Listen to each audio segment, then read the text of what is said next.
그래요. 이제 그래요. 첫 시간 때 했었던 얘기가 정치의 의미에 대한 얘기였습니다. 그렇죠?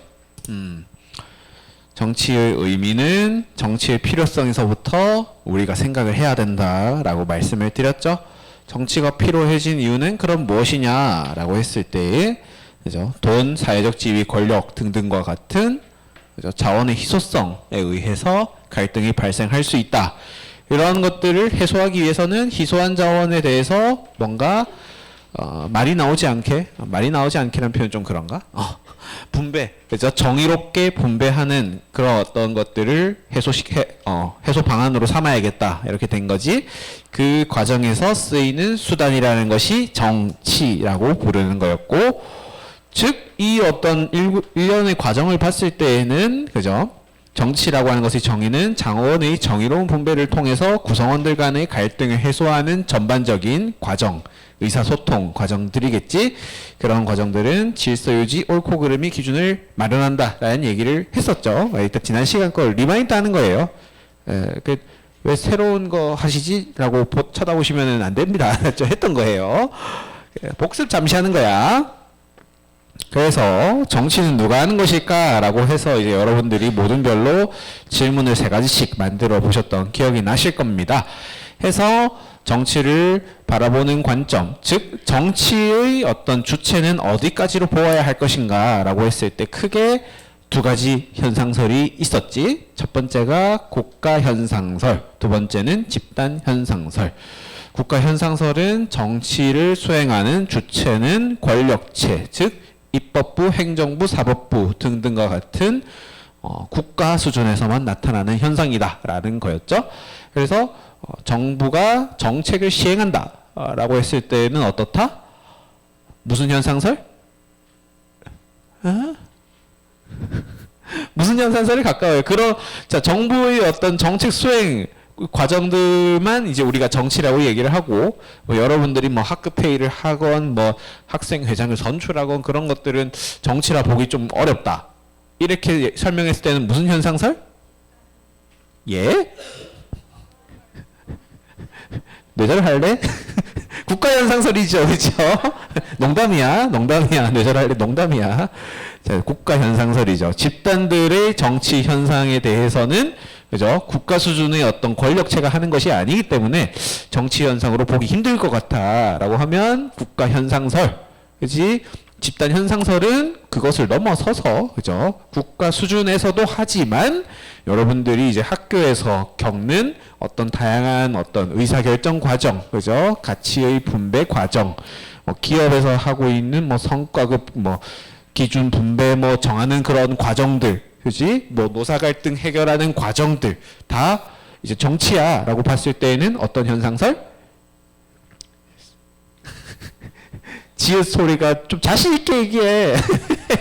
방금 전에 내가 뇌절한다고 해서 상처받았어요. 네. 집단 현상설이지. 집단 현상설이다 얘기를 했었습니다. 넘어가고, 그래서 법의 특징에 대한 얘기들을 이렇게 지난 시간에 했었지.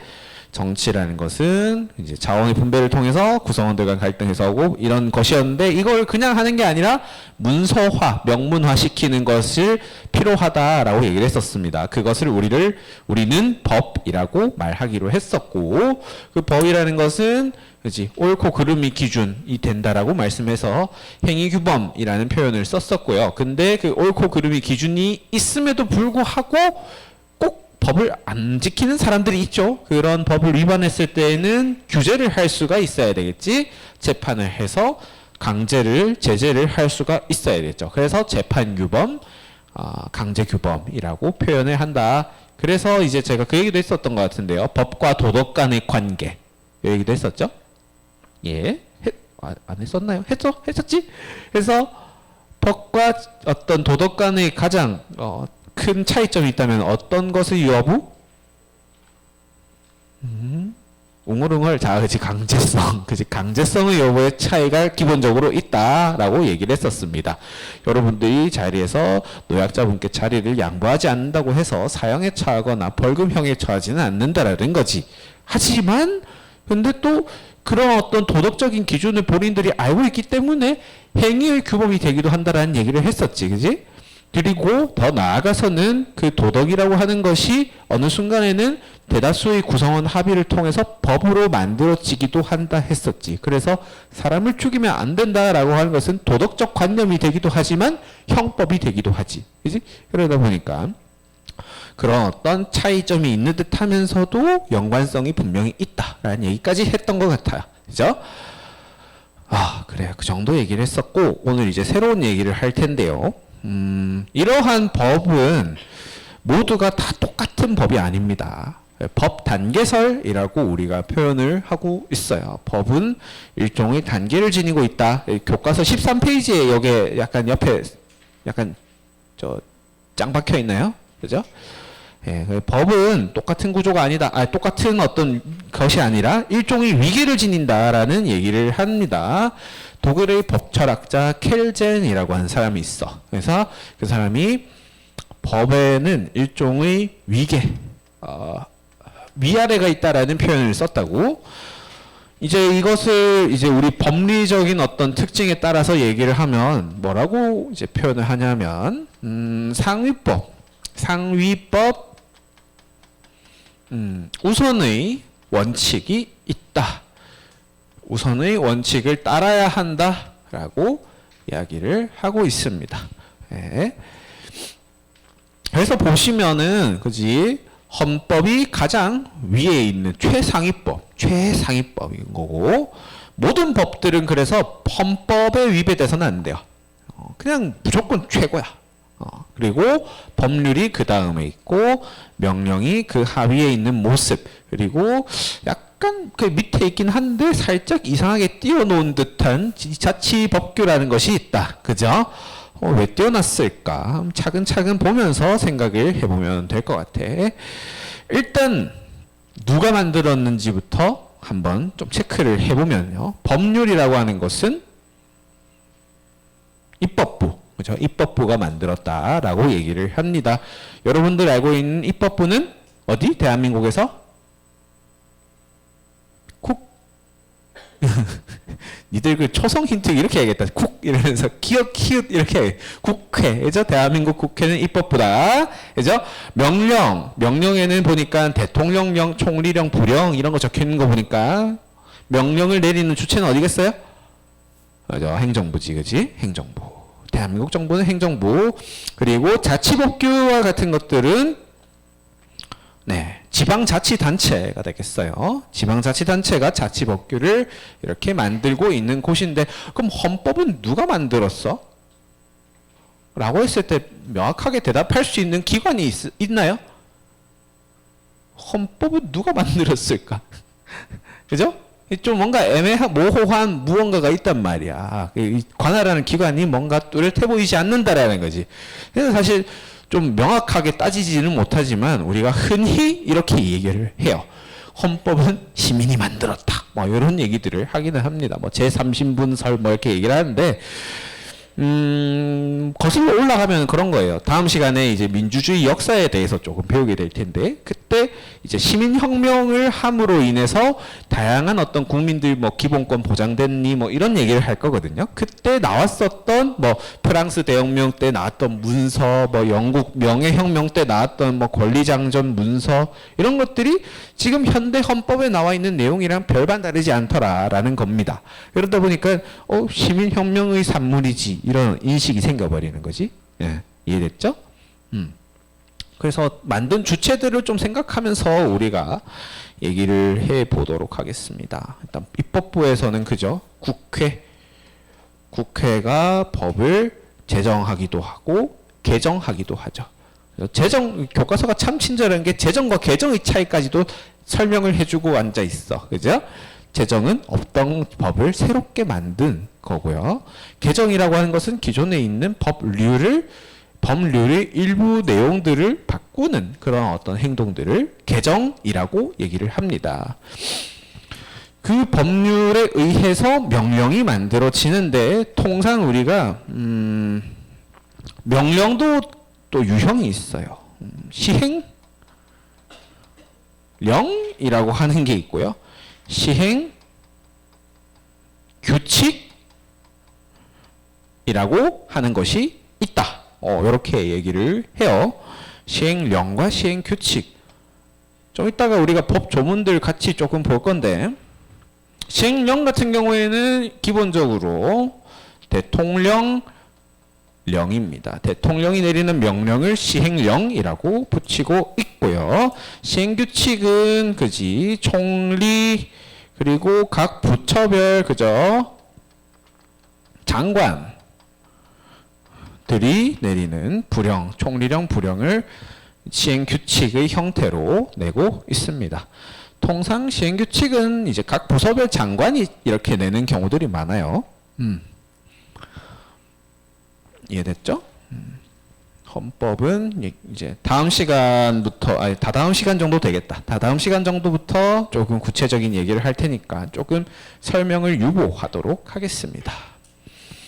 근데 밑에 남아있는 지방자치단체 얘기가 있다, 그지? 지방자치단체. 지자체는 중앙정부와 비교를 했을 때 확실하게 더 뭐 아래에 있는 어떤 국가기관이다라고 자신있게 말할 수 있을까, 근데? 어때요?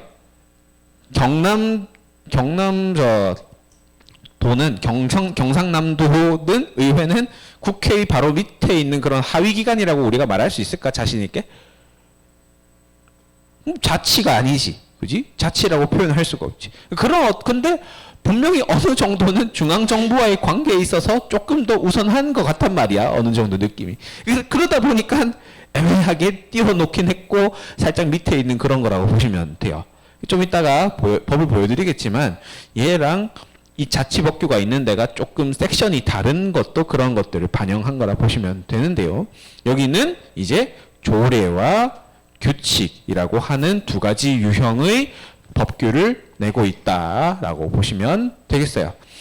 이 법규를 내는 것도 보시면은 그죠? 지자체들도 또 이렇게 있죠. 지방의회가 있고, 그죠? 지방의회가 있고, 그쵸? 자치 단체 장이 있습니다. 예, 지자체장과 지방의회가 있어. 지자체랑 지자체장이 있는데 얘들 같은 경우에도 각각 내는 부분들이 좀 다르죠.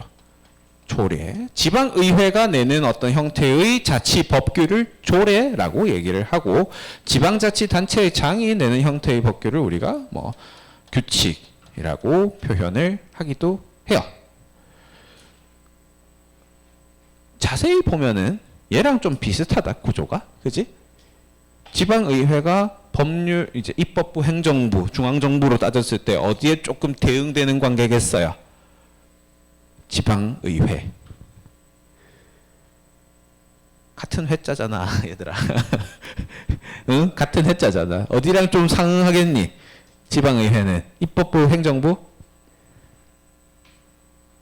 입법기관이겠어? 집행기관이겠어? 이제 입법기관에 조금 더 가까운 상응관계를 보이겠지? 한편 지방자치단체의 장 같은 경우에는 조금 행정부, 그렇죠? 집행하는 어떤 주체로 비춰지는 어떤 대응관계가 보입니다. 이런 부분들 정도 이해를 해주셔야 할 것 같고, 좀 드리고 싶은 얘기는 법이요. 그래서 좀 하위로 갈수록 구체적이에요.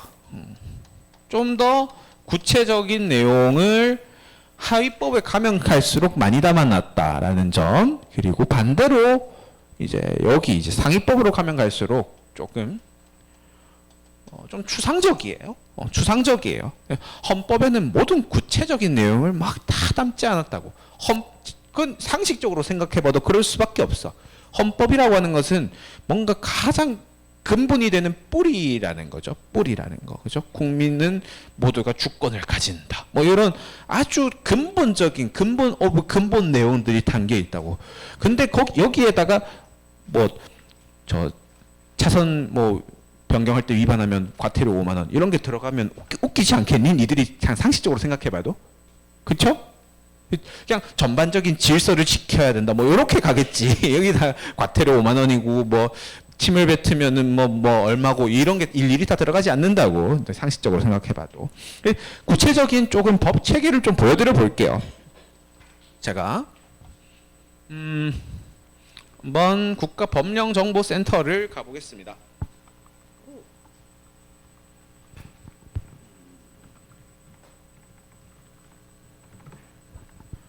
뭐라고 쳐야 나오더라 정확하게? 정보센터 이제 나오는데요. 보면 그지 너 이제 법령 자치법규 따로 있다라는 거 얘기했었지, 그지? 그 얘기야. 법령부터 볼게요. 지금 보면 죄송.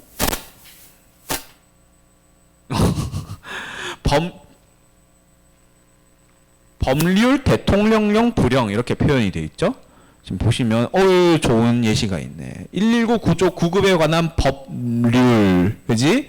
그리고 법률 시행령, 법률 시행 규칙. 약간 이렇게 약간 뭐라고 해야 될까?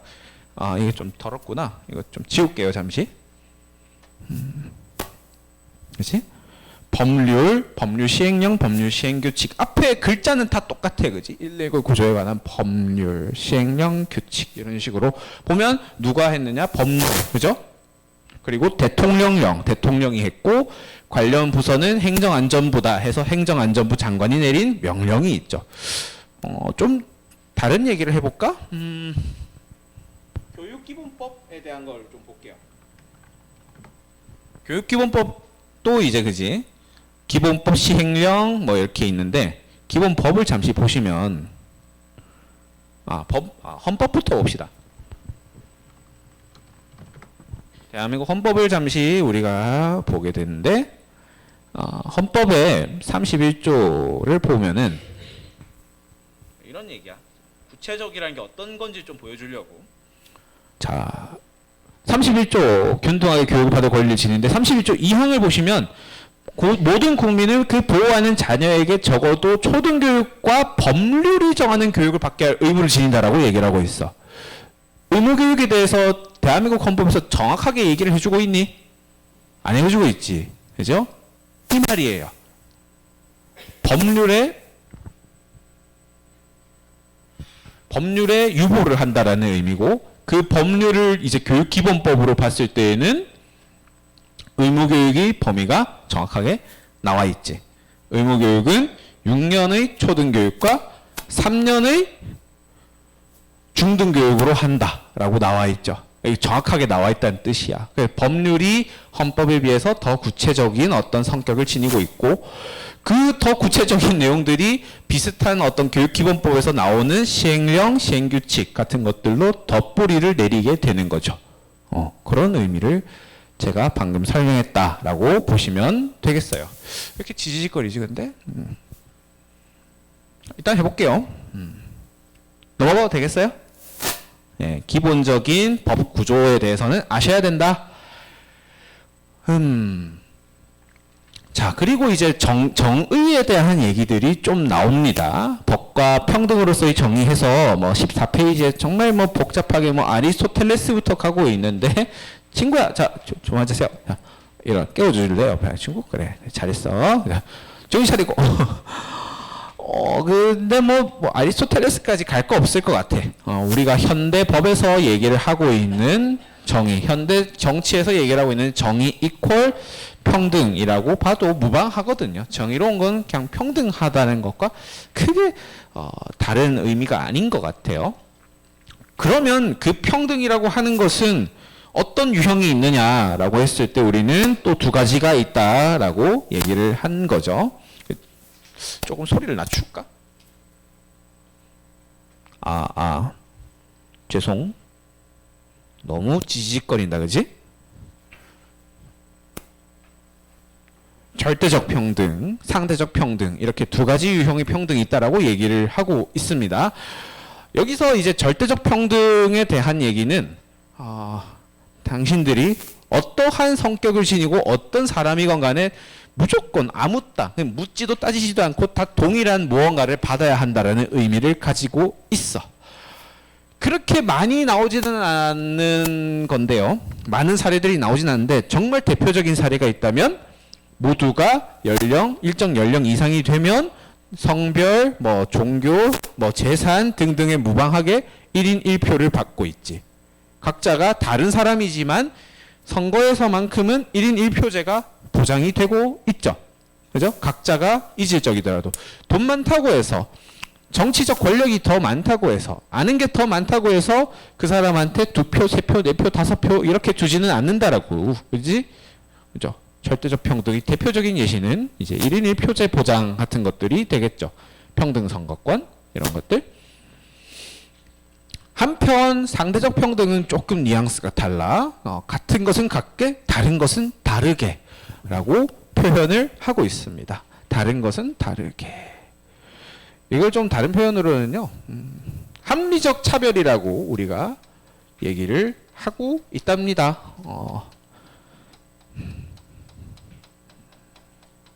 합리적 차별을 인정한다는 뜻이야. 합리적인 차별, 인정한다라는 의미가 되겠어요. 대표적인 게 복지제도 같은 것들이 되겠죠. 일정한 어떤 수입에 미달되는 어떤 사람들에게는 복지제도를 준다.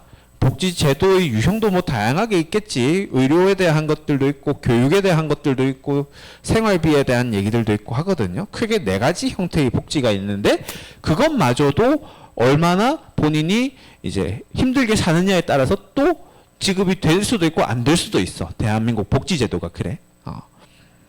또 세금제도, 조세제도도 마찬가지죠. 특히 이제 매년 5월이 되면은 종합소득세라는 걸 우리가 내는데 그때도 버는 돈에 따라서 이제 세금의 퍼센트를 다르게 매겨요. 뭐 얼마 이하일 때는 23%의 세금을 내고 뭐 예를 들어서 대한민국 최고 세율이 45%죠. 지금 뭐 10억 이상을 벌면 45%의 세금을 내고 이런 식으로 버는 어떤 차이에 따라서 다른 조세제도를 채택시키고 있는 그런 부분들이 있어. 그래서 기본적으로는 대한민국의 법 질서는 상대적 평등을 지향하고 있다라는 점이 핵심일 것 같아. 그렇지만 방금 전에 말씀드렸던 예외적인 절대적 평등의 구조가 있다라고 보시면 될 것 같습니다. 괜찮아요? 넘어가도 되겠어요? 그래요. 너무 빠르거나 하면 얘기를 꼭 해주시기 바랍니다. 이제 좀 중요한 얘기를 할 거라서. 민주주의와 법치주의 간의 관계에 대한 얘기를 할 건데요. 이제 법치주의는 사실 여러분들이 이제 좀 어렴풋이 알 것 같아라는 생각이 듭니다. 민주주의도 어렴풋이 알겠죠, 근데 두 개 간에 어떻게 관련이 있는지를 조금 얘기를 하려면 법치주의의 유형에 대해서 좀 알 필요가 있다. 법치주의라고 하는 것은요, 그죠? 법에 근거한 국가기관의 구성과 운영이라고 얘기를 하고 있어요. 법에 근거한 국가기관의 구성과 운영, 그죠? 다른 표현을 다른 표현이에요. 죄송해요. 법치주의와 조금 상반되는 표현이 있다면 우리가 인치주의에 대한 얘기를 많이 합니다. 인치주의. 자의적인 어떤 권력자들의 어떤 의사 결정에 따라서 통치하는 그런 것들이 인치주의라고 얘기를 하죠. 가장 대표적인 인치주의는 궁예 아저씨가 그러지 않을까. 아이고. 그쵸? 그 궁예가 기침했다고 사람 죽여버리잖아요. 그게 인치주의지 뭐야, 그지? 막 하다가 아침에 막 자기 얘기하는데 기침하니까 막 누구인가 막 하잖아. 누가 기침 소리를 내었어. 신이 옵니다. 이러니까 막 뒤져라 이러면서 막 죽여버리잖아요. 철퇴로. 인치주의죠. 그게 법이 있었겠니? 그지? 아침 시간에 왕이 말할 때 기침하면은 죽여버린다. 뭐 이런 법이 있진 않았을 거란 말이에요. 그냥 그날의 궁예의 심기가 불편했을 뿐이야. 이외의 것들도 우스갯소리를 하는 얘기지만 이외의 것들도 사실은 왕의 어떤 자의적인 생각과 판단에 근거해서 뭔가 다 이루어졌을 거라는 거지. 그런 통치 같은 것들이.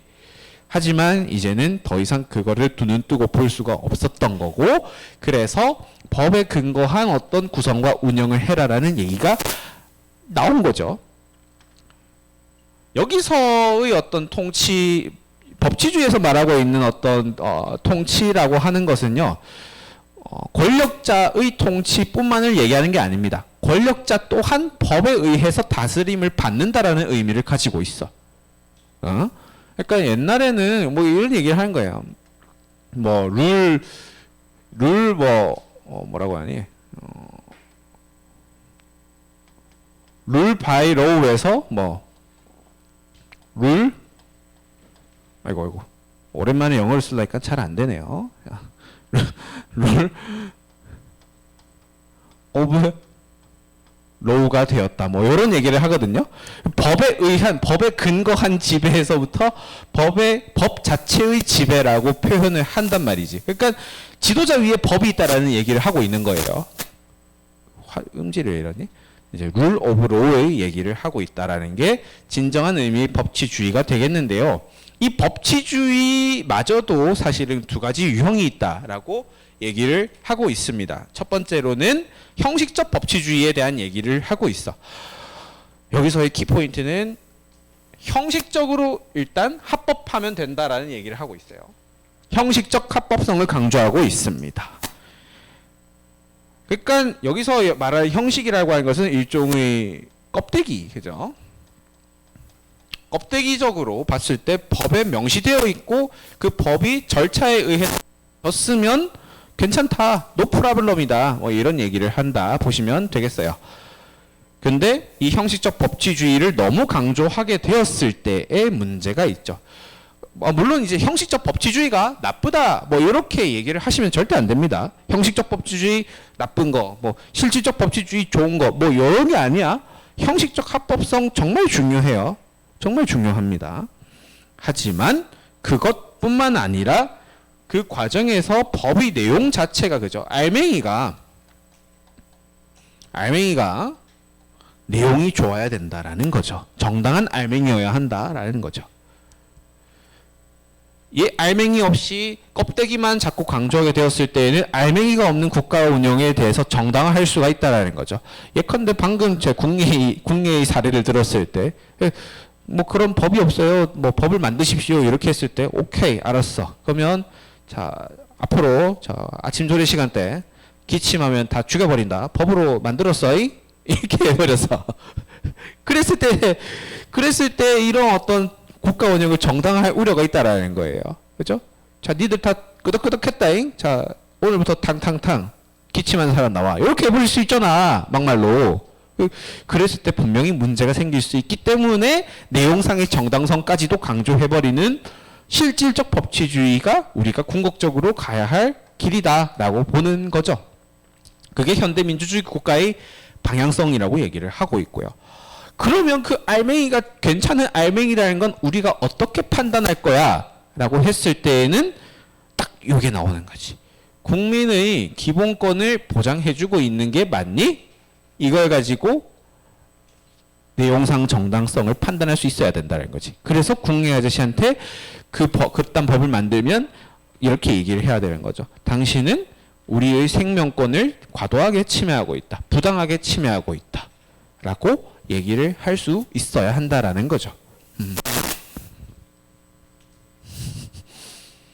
넘어가도 되겠어요? 아, 니은? 네, 그래요. 이해가 가니?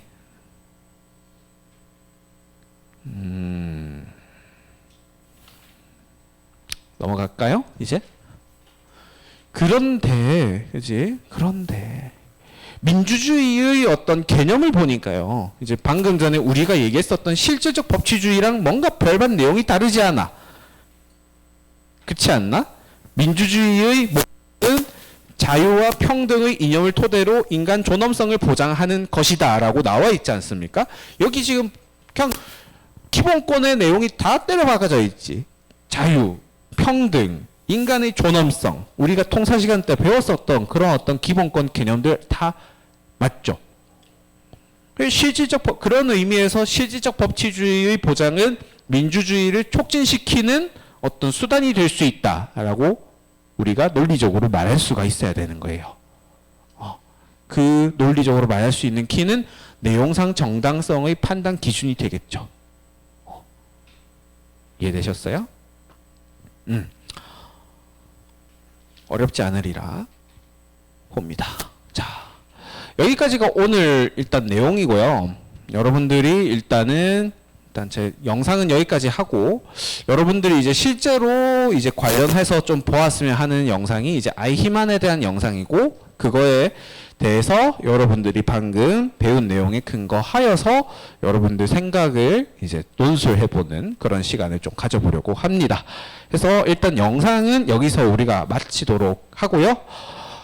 이 영상을 같이 조금 시청해 보도록 하겠습니다.